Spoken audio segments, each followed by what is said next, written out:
What's up, guys? It's Bxtch with your hosts, Lana and Gabby. Today we'll be talking a bit more seriously and discussing problematic authors and readers. A word of warning, though, we have a tendency to use humor as a joke and as a way to cope, especially since some of these issues have directly affected the both of us. But we'll be tame. This episode will include the following trigger warnings and explicit content, so please take care of yourself while listening and thereafter. Transphobia, homophobia, racism, anti-Semitism, fatphobia, cultural appropriation, sexual abuse, sexual harassment, manipulative age gap, forced marriage, and gaslighting. Any trigger warnings not aforementioned will be warned throughout the podcast. Also, guys, disclaimer, if you do enjoy any of the few authors that we'll be discussing today, don't consider this as a huge fuck you, don't read them anymore. Consider it as a please consume wisely and critically think and actually listen to marginalized communities who are affected by these issues. Also, if you do find yourself having a problem with what we're saying, or because we will be kind of talking about problematic readers as well, if you find yourself offended by any of that, consider taking a step back and asking why, because that is also a huge problem in the book community, and we need to do what we can to lessen that. But with that being said, let's get into it. What do you want to talk about first? Because I feel like there's so much that we could talk about with either. I feel like we could get Stephanie out of the way pretty fast. Yeah. But also, a lot of people... let's do Stephanie. Okay. So yeah, we're going to be talking about Stephanie Meyer first, mainly because Twilight has been a huge trend in the book community lately, especially since Netflix put all of the movies on their platforms. So everyone's talking about it. So we kind of want to go over everything. Keep in mind, Lana is from Washington, near Forks, so she knows a little more of the repercussions, I guess, of what's been happening in Washington due to these movies. To start off first, racism, bro. That the racism just from her. The blatant racism, just period. Yeah. Because it's everywhere. Yeah. To start off, if you... Oh, my dog just jumped off my bed. And she's shaking. That's fun. She's shaking!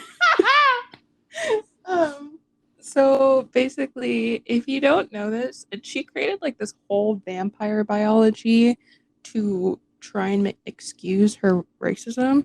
That Black people can't be vampires, and if a Black person is turned into a vampire, there's their melanin disappears or something, so they can glow in the light. I don't know. Something stupid like that. The venom bleaches their skin. That's so weird. And just say you're racist and go. The white characters in Twilight that are vampires, like Edward and the entire Cullen family, are sparkly white because they were already white people. That's so weird. And then on top of that, if you guys know, so before, because I know they're one of the bad guys in the first movie. What was his name again? Laurent? Laurent? I think so. Yes, his name. Talking about the one and only Black vampire, Black actor and Black vampire in the fucking in the Twilight films. It's Laurent, because Laurent was a white guy in the Twilight books. They were all white guys. Mm-hmm. And the director basically was like, "Yo, we need to add some color into this," and she was like, "No." And then when she allowed the one Black person to be in there, he ends up being a villain. So no bueno, Miss Meyer, no bueno. I wish I could say, yeah, that's that, and we hopefully our audience understands why that's a problem, but we kind of have to describe why that's a problem, because there will be people who don't understand.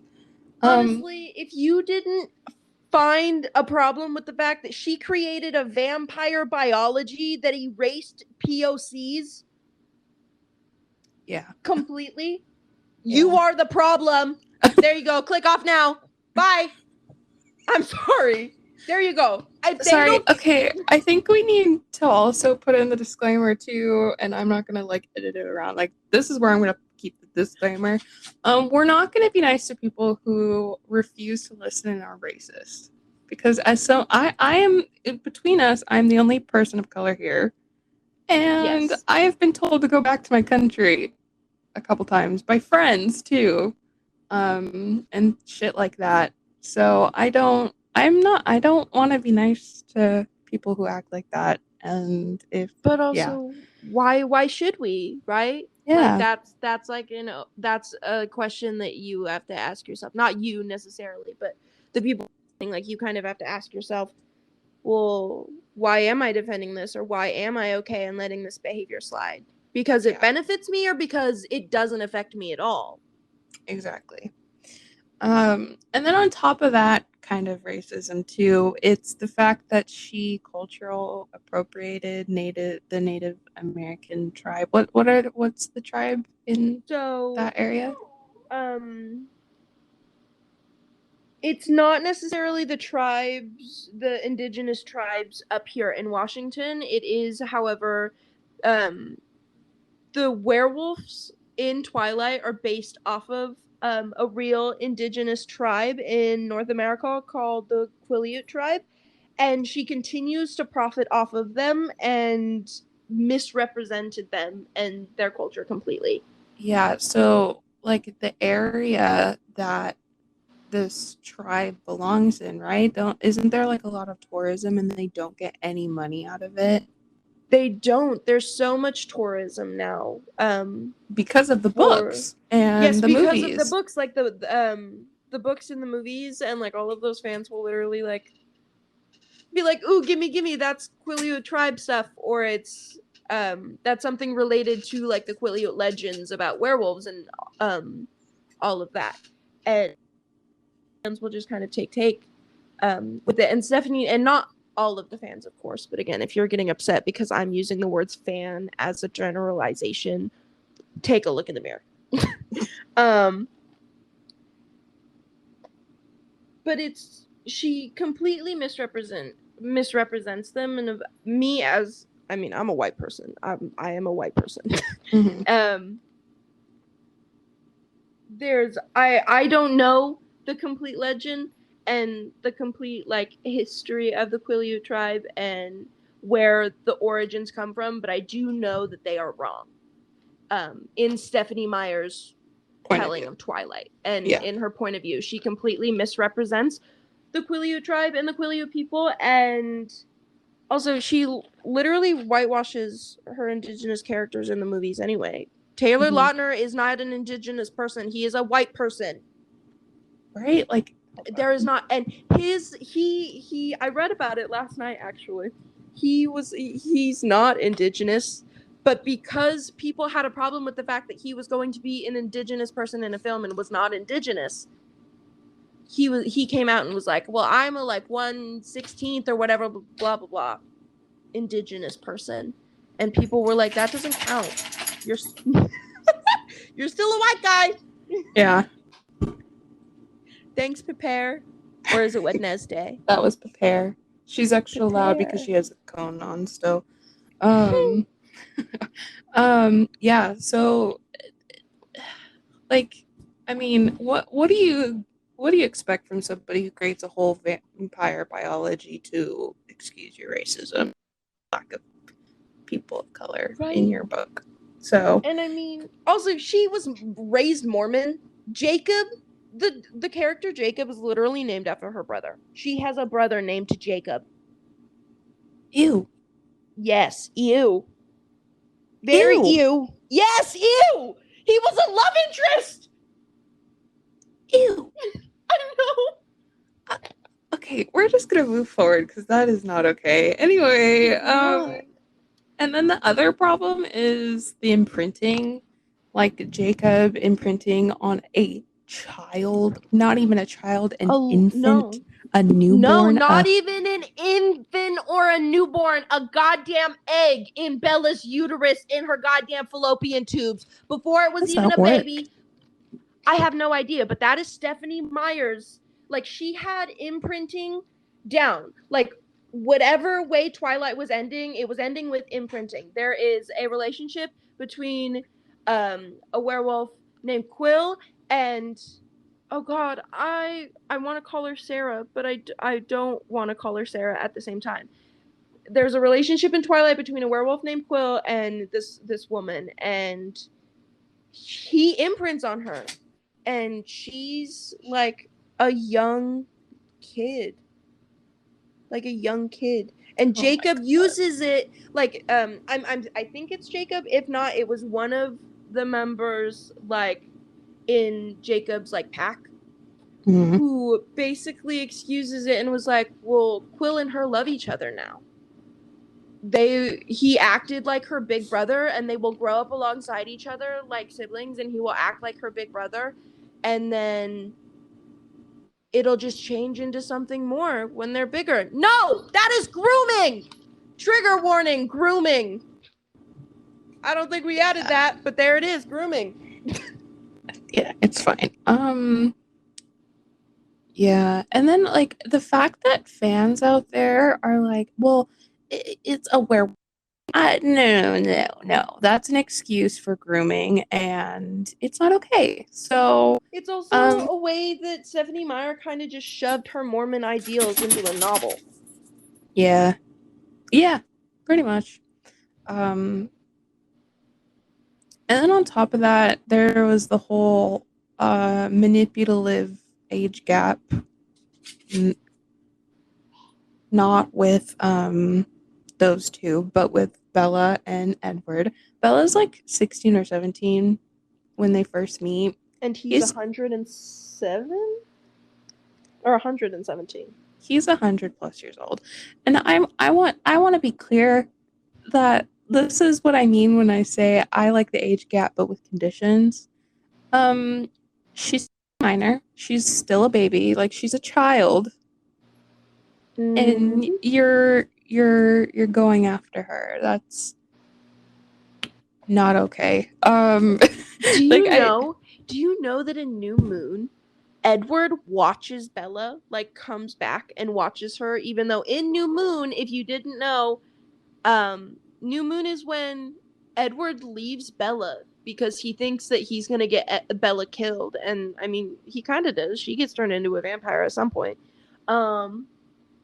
But he literally leaves and tries to send her $20,000, and she like shreds it. And so 20 grand in assets shows up at her house again because he tried cash the first time. Like, Edward was a weird stalker. Yes, he cared for her in kind of creepy ways. It was obsession. Yeah. It was obsession. Yeah. Yeah, you don't do that kind of stuff if you care for somebody. You are obsessed and possessive.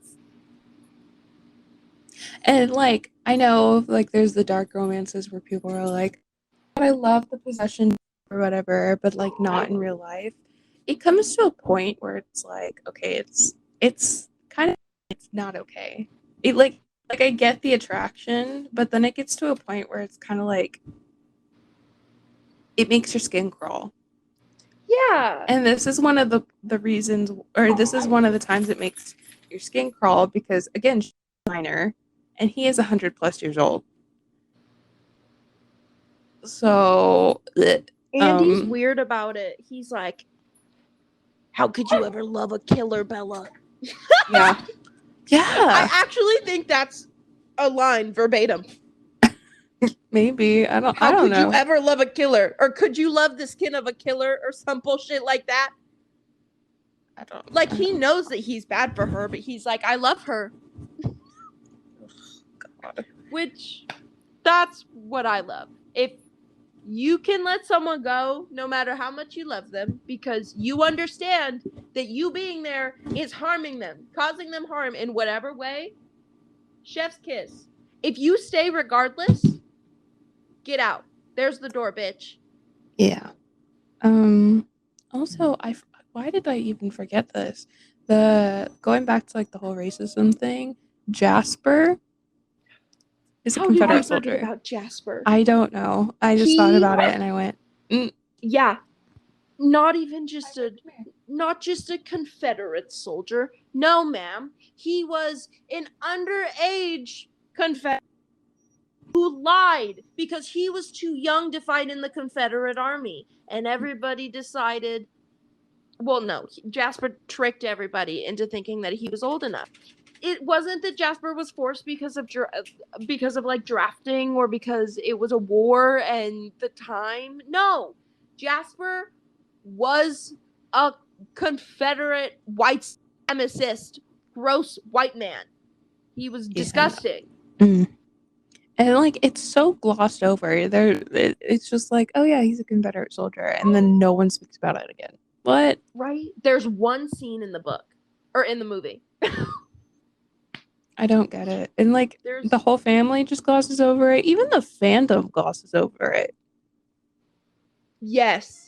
Twilight fans like to pretend like there is nothing wrong with Jasper or that like the problems that Jasper has doesn't exist. Yeah. At all. Which is no, we're not just going to ignore it. Yeah, no. That's not how things work. You can't just ignore things because you like them. And it says a lot more about you than it does about the characters and the person who wrote it, because the person who writes it is blunt about it, at least. Yeah. You know? They're not taking it back and being like, well, no, it's just a book. There's nothing wrong with him being a Confederate soldier, or you making excuses for the poorly written books that are Twilight. Yeah. And I mean, obviously there's gonna be, oh my god. Piper, shut the fuck up. Shut the fuck up. But like obviously there's gonna be books where characters are like that, you know, like just disgusting and whatever.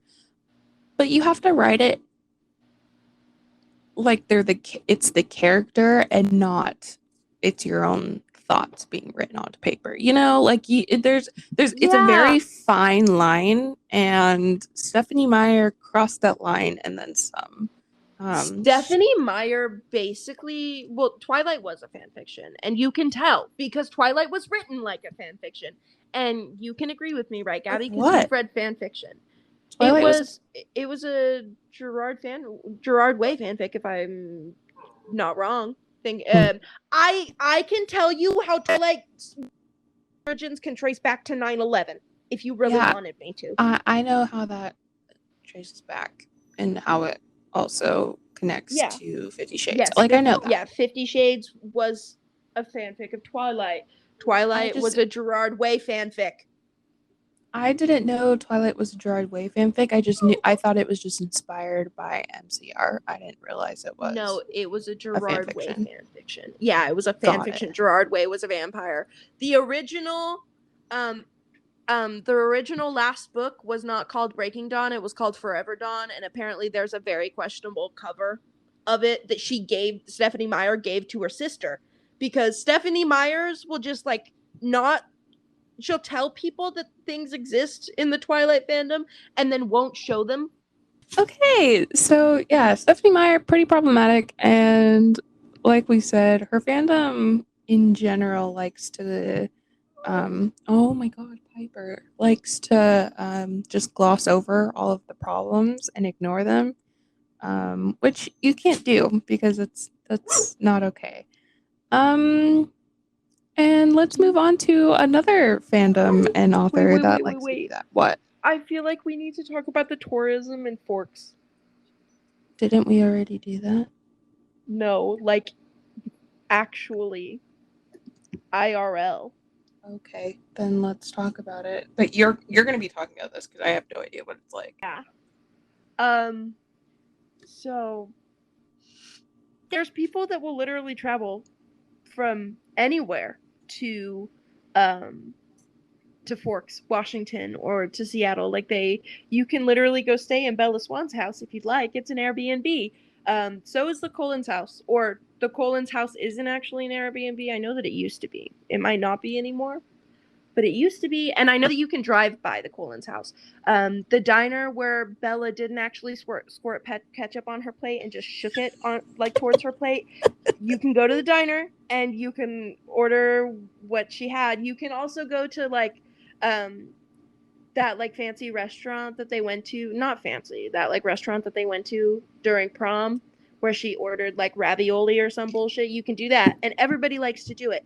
Do you know that like people here were crazy about Twilight too? Like it was a thing, especially the movies. Like my the movies. I saw all of the movies in theater with my aunt, and I hated vampires. I was a small child when those movies were coming out, and they scared the shit out of me. And because they were set here, I was like, oh my God, they're going to come for me. They're going to come for me. It was horrible being a little kid when Twilight was coming out in Washington, because I was like, oh my God, they're real and they're going to get me. And there was also in the TV one day, there was this girl who got plastic surgery so that she could have vampire teeth. She lived in Washington. And like she was like 13 or 14. She somehow convinced her parents to pay for the dental work to get fake teeth so that she was a fake vampire. That's weird. It's very weird. Twilight, I hate it. Okay. I can see that you have a very personal vendetta against Twilight. Everyone in Washington will tell you that they have most likely seen the movies. If they haven't, they're probably a man, like a cishet man.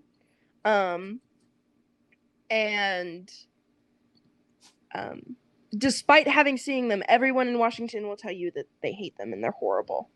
Because Twilight fans will literally be like, well, is Washington anything like Twilight? No, it's not, because it's a movie. It's a shitty movie and it's a shitty book. Okay, we're gonna move on now. Okay, Should we move on? Jennifer L. Armentrout, another horrible person. Now this is mine because Lana didn't read it, but I did, and you did. I got yelled at for a lot of the things I pointed out. So I want to talk about them because I fucking hate her. You do it. You do you, boo. So the first thing, and I will have to admit that I probably wouldn't have noticed this without someone telling me, and I still don't know that TikToker's name, but this TikToker, I'll kind of describe her. She is a lighter skinned Black woman, and she's I think she's a freelance editor or writer, and she's very not well, she is critical, but she likes to talk about a bunch of like issues like this in other books, and she's been kind of hated on for her liking to critically analyze while she reads and saying, well, just like people not being nice to her because of that. And one of the books that she goes after is From Blood and Ash by Jennifer L. Armentrout. Anyways, if you know who that is, I'll probably make like a post about it or something. Anyways, so she had commented on the racist stereotypes in From Blood and Ash, and I would like to point out I have heard all of the arguments against the racist stereotypes, and I'm going to rebut every single one of them right now. Because it is ridiculous. And the fact that this is one of those times where fans like to gloss over and defend an author for their behavior and the way that they're writing characters, even though the author literally gives no two shits about you. So let's get into it. So there are two notably Black characters in at least the first book. I don't know if there's like more that come out. And yes, I understand that there are other Black people in this book, but there are two characters that are constant, and they're part of the main cast of characters. One of them is named Tawny. She is a Black woman who is a servant to the Poppy, who is a white woman and is the main character. So off the bat, being a Black woman and a servant to a white woman, kind of doesn't have a good ring to it. Mm-hmm. And then on top of that, her name, Tawny, is another word for brown. Brown specifically. Yes. And to make matters worse, in the first chapter of the second book, Kieran, who is also the second Black character in the book, or notably Black character in the book, his skin is described as tawny brown. So obviously that is not good. And it's just it doesn't sit right. It's one of those things where it's a microaggression, and if you don't think about it, like I said, I probably wouldn't have realized it if somebody else didn't point it out for me. So it's just not a good look, and it just doesn't sit right, whether it was intentional or not. But based off of JLA's track record, it probably, and it's not okay. It's a stereotype that is just not okay. And basically, it doesn't that kind of thing doesn't sit right with someone who sees that and goes, huh. Like it just putting that stereotype of a Black woman in a book and then naming them after a shade of brown, not a good look for you. Not a good look for you at all. And then the more obvious, like, racist stereotype that happens in this is with Kieran, who is the other notably Black character. His name is also from what I understand, is a shade of, or is another word for black or something like that. So off the bat, not good, not a good look either. He is also a werewolf. And he is magically bonded to Hawk, who is white. So you have a Black man who shapeshifts into a dog and is magically bonded to a white man and serves him. And because I know someone's going to hear that and go, well, there's white people who are also magically bonded, blah, blah, blah. I'm pretty sure someone has told me that in a future scene or whatever, he breaks that magical bond or whatever. Doesn't matter, because if he is the only other notable Black character in the book and you write him as a shape-shifting man into a dog, basically it's gross that the only two notably Black characters, at least in the first book and the first 100 pages of the second book, because that's as far as I got, are like that. And to make matters worse, if you don't know, JLA has a Facebook group where only people who read the first 3 books are in, because it contains spoilers, and then she also gives spoilers for her upcoming book of the series. And from what I understand, via that same TikToker that I saw mention this stereotyping, said that a Black reader had asked her about it in the group, and she responded with, "We don't talk about that kind of." And she basically deleted the comments and kicked her out of the Facebook group, if I remember correctly. Which is something that she normally does. She likes to, if anybody has any criticism of her books, she kicks them out and deletes the comments. So even if they do like the books. So yeah. Tell me you can't handle criticism without telling me you can't. It's not that bad to be bad. And I mean that as in like poor bad. Yeah.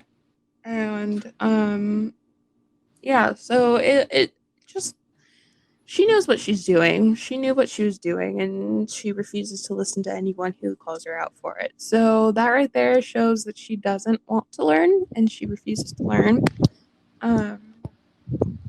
Moving on, another thing that Lana and I are really aggravated about is I'm a fat bitch. We're both verified fats. Yep. And she skinny washes her own character.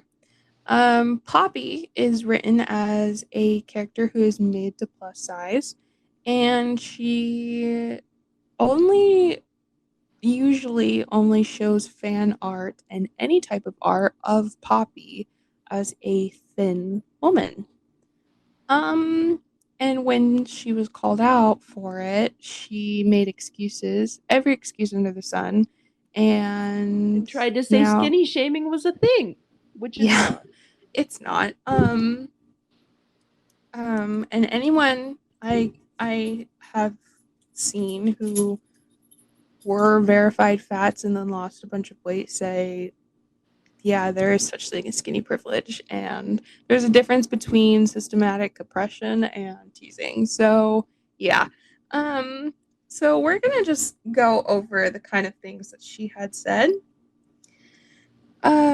We have screenshots of her post provided by someone who sent it to us. Okay, so she had posted a first post about it, and she basically was just like,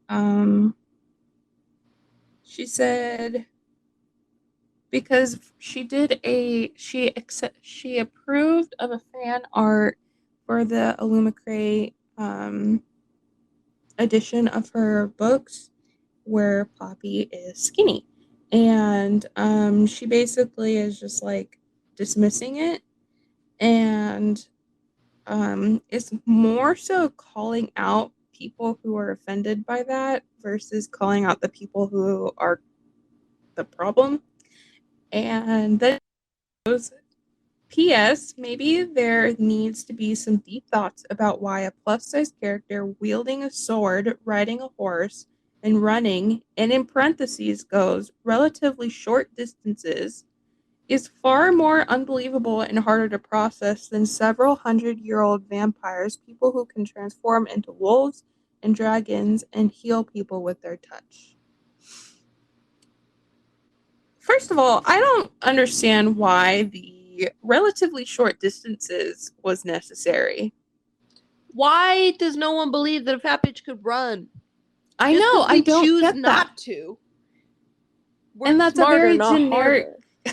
That's a very generic statement too. I know plenty of. Yes, it is. And also, why does everything with fat people end up reverting back to this idea of like health and what they're able to do physically? I know. I don't understand it.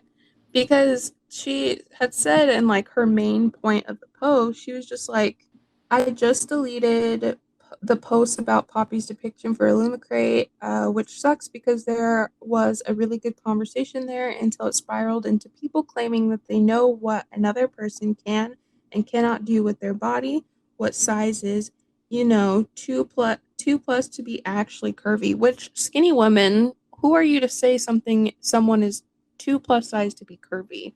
Yeah. All this plus could cover a lot of you, motherfucker. Just saying. And so on and so forth. Let's all agree that your opinion should end right about when you're speaking about and speaking for a group of people, whether you're thin or larger, or short or tall, or a part of the group of people. Okay, side note, yeah. Can we just talk about the fact that this woman is an author and her grammar is absolutely atrocious. Her grammar is atrocious in these Facebook posts. They're terrible. Anyways, so she's just dismissing it, and then she goes, at the very end, she goes, PSS, let's not do those deep thoughts in here. Wednesday. No. Good Let's soup. not do those deep thoughts in here. My mods will probably riot and I have a book to write. Like, it's her decision to decide when and where we can talk Skinny about white woman skinny, said, "It doesn't affect me, not my problem." basically. So, of To course, a all lot of of it. people got upset about it and responded. And so she made a second post, and it's longer and it's a doozy. And we're going to go paragraph by paragraph because it's ridiculous. Hey guys, popping in here to talk about this was on February 25th, by the way. Hey guys, popping in here to talk about some of the fan art and book subscription box depictions of Poppy. As we know, Poppy is not described as slender or thin. Near the beginning of From Blood and Ash, you will find this passage. She and I were about the same height, a little under average, and the cloak hid the shape of my body, which was not nearly as thin as hers. No matter how active I was, I could not achieve the willowy frame of Duchess Tierman or some of the other ladies.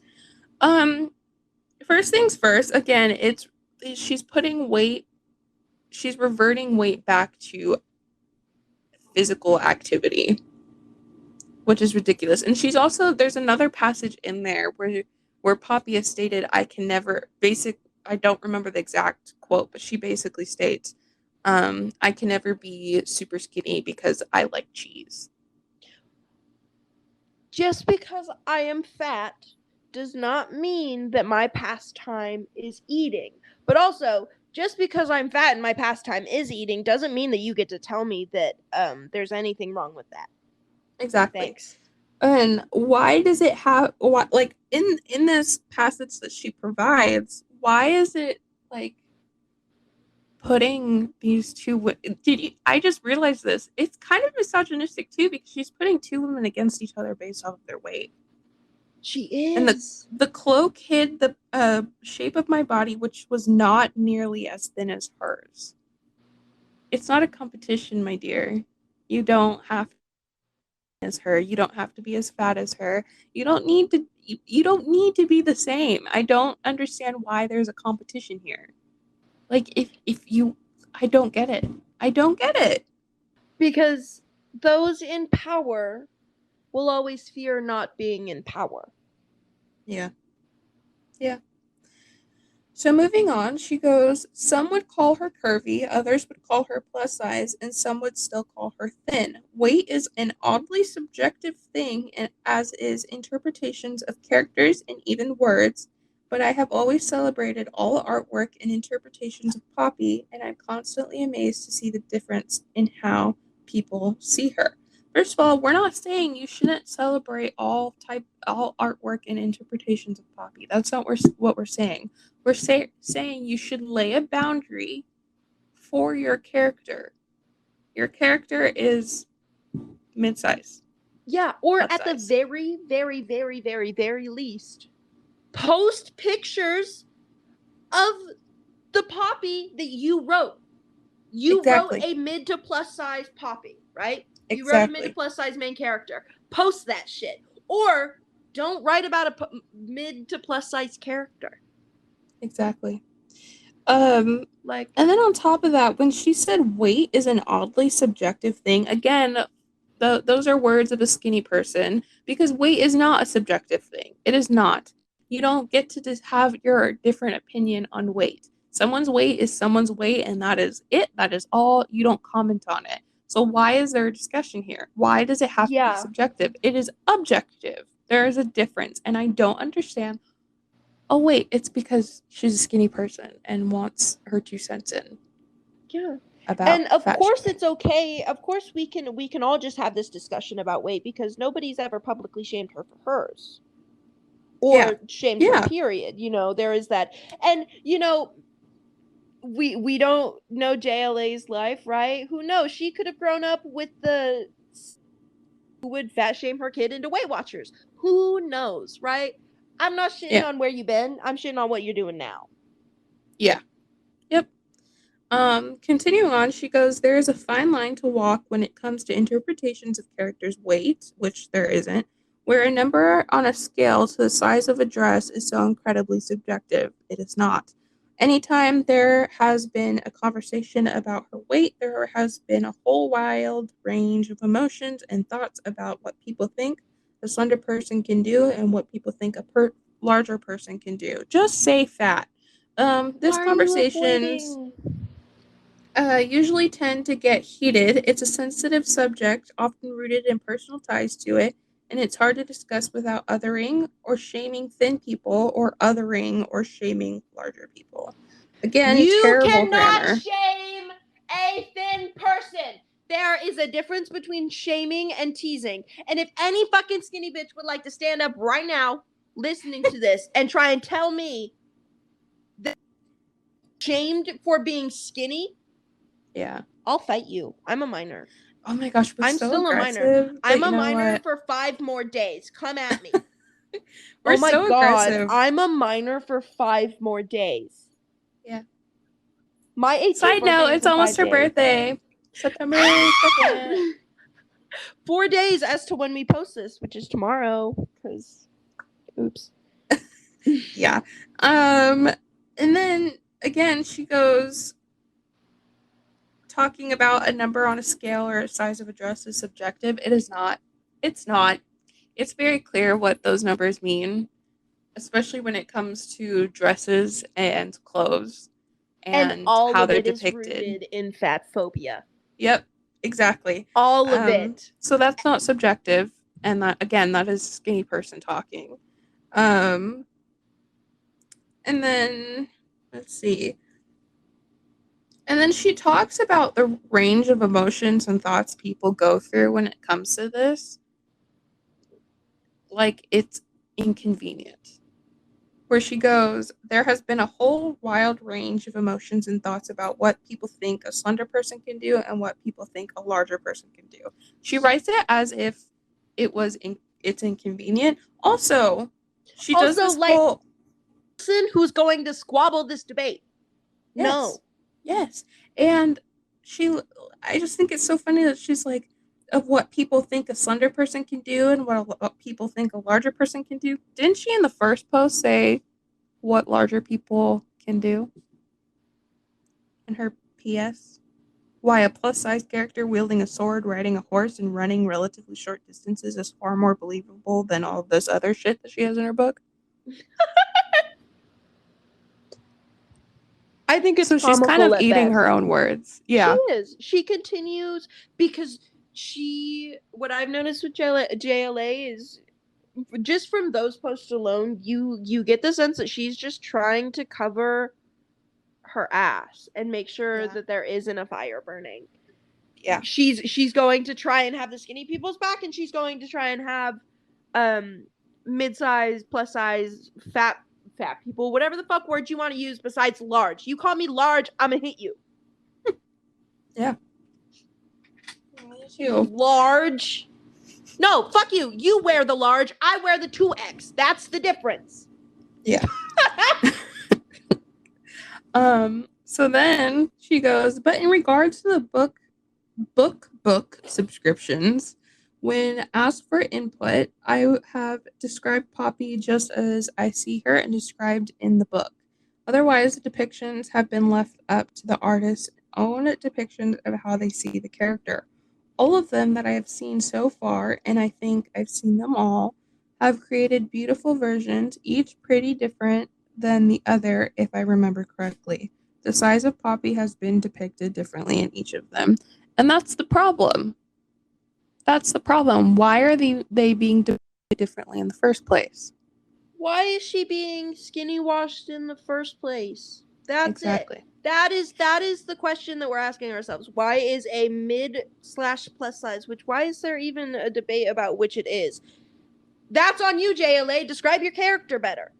Yeah, and that's what it comes down to. It's the fact that she did not write her character properly to allow her readers to visualize a mid to plus size character. Yeah, because she wrote a fat character from the point of view of a skinny woman. Because like how men like to write, like how you can tell that men write female characters sometimes. Exactly. And like I said, out of us two, I'm the only person who read it. I didn't even know she was a mid to plus size character until someone else pointed it out. But then there would just be these like small little fat phobic comments like, I could never be thin because I eat too much cheese. And then you saying that you didn't even really catch on to the fact that she was a bigger person, plus size, mid size, whatever, until it was pointed out to you. Which just goes to show that one, she didn't do a good job of describing a mid to plus size character, but also she did it to be able to make those jokes. Yeah, and it's like she did it at the expense of mid to plus size people. On top of that, no, I don't know where I was going with that comment. I had it in my mind and then it just disappeared. So that's nice. Thoughts full, head empty. I get it all the time. But like, basically, and now I know what I wanted to say. She wrote it in a way, not only was it like to create those jokes, but also to kind of make mid to plus size readers feel bad about themselves. Like, yeah, if to you call have them an out. entire community of people mistaking a mid to plus size character as a skinny person, There's a and problem. then make jokes in the book as said character, saying that she could never be thin because she eats or because of this or because of whatever, and just continuously making jokes and making small snarky comments about her being too thick or not thin enough is bullshit. Yeah. To continue on, she writes, to be completely real here, this is the first time I've ever had special editions done of my books in this manner. When I'm asked for input on characters, I give it, and when I'm not, I'm assuming it's then up to how the artist sees them.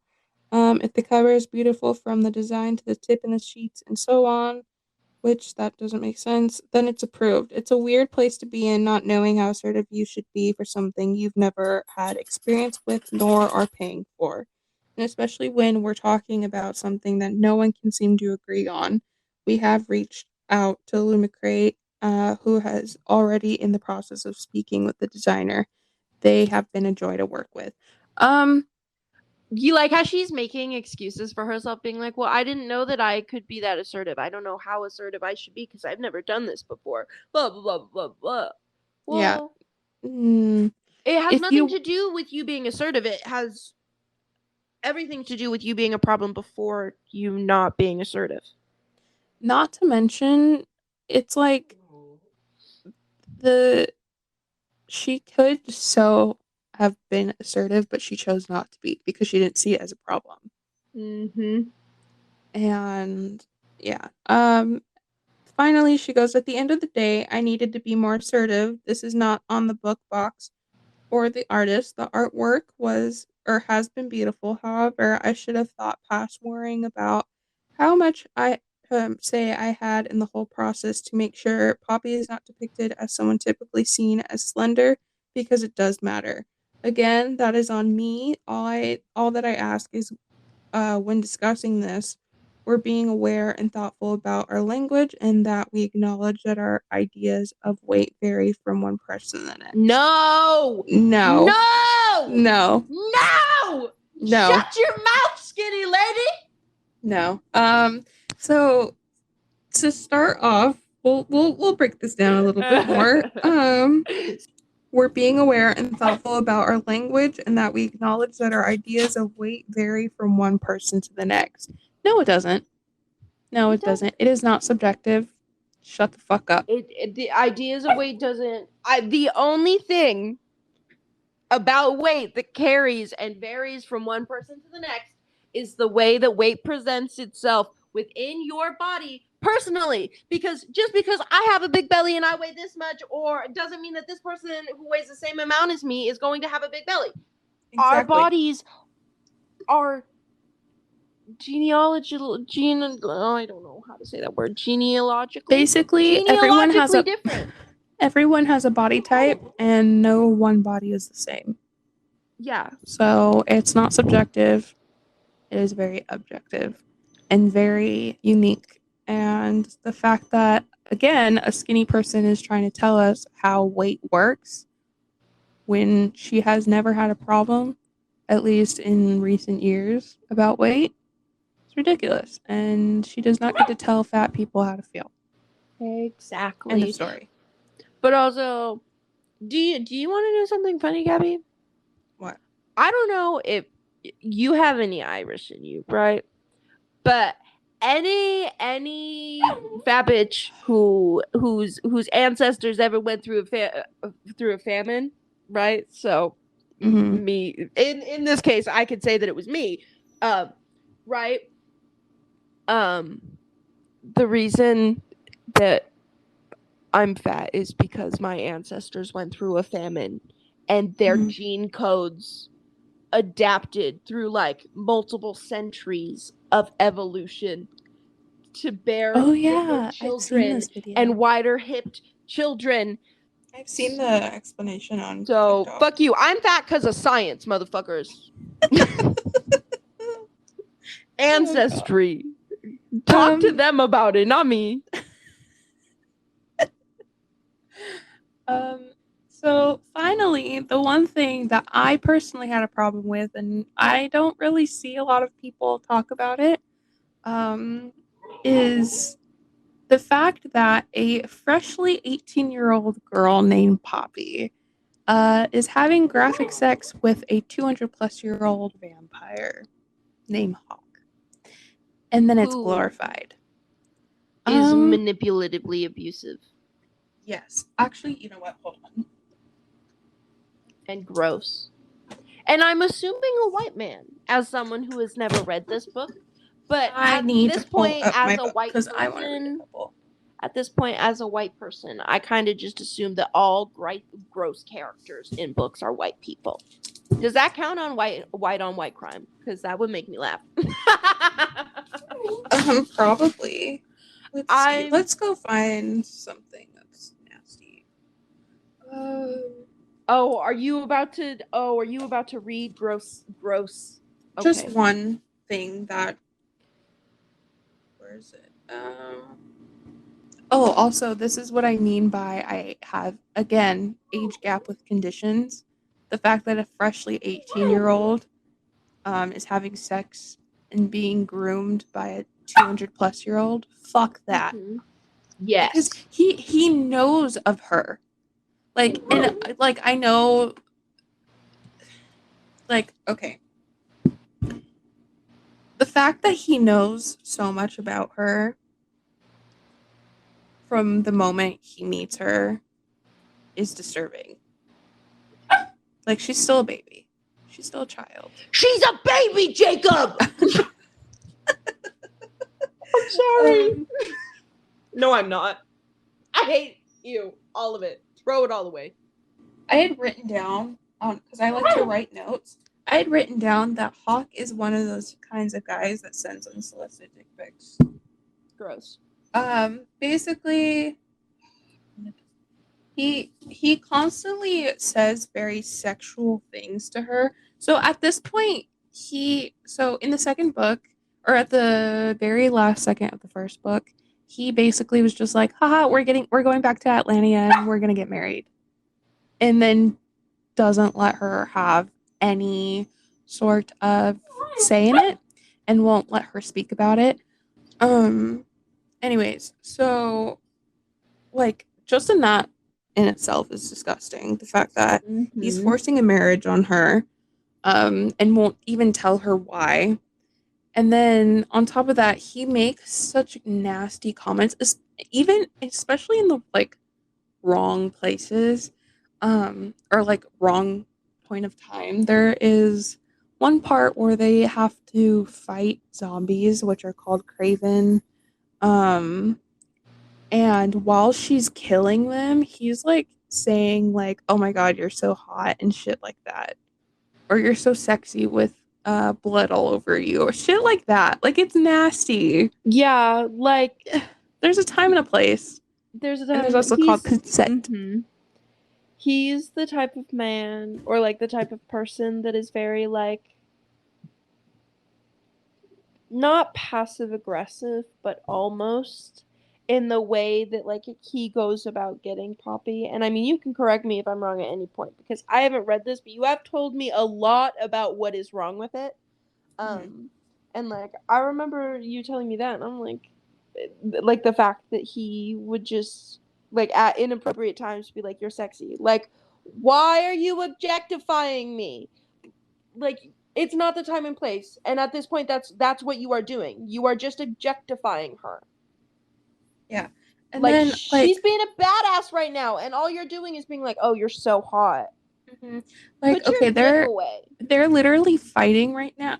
So this is on page 55. They're in the middle of like fighting. So they have knives out and they're like fighting each other. And it goes he has a real name and it's named Castile, so that's who that is when I read it. Castile caught my hand, then I guess it would be repetitive of me to tell you how much you're turning me on right now.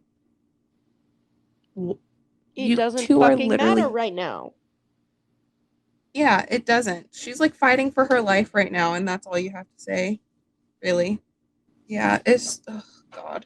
And it's just nasty. Like I don't know what else to say other than the fact that it's nasty, and I don't see very many people talk about it.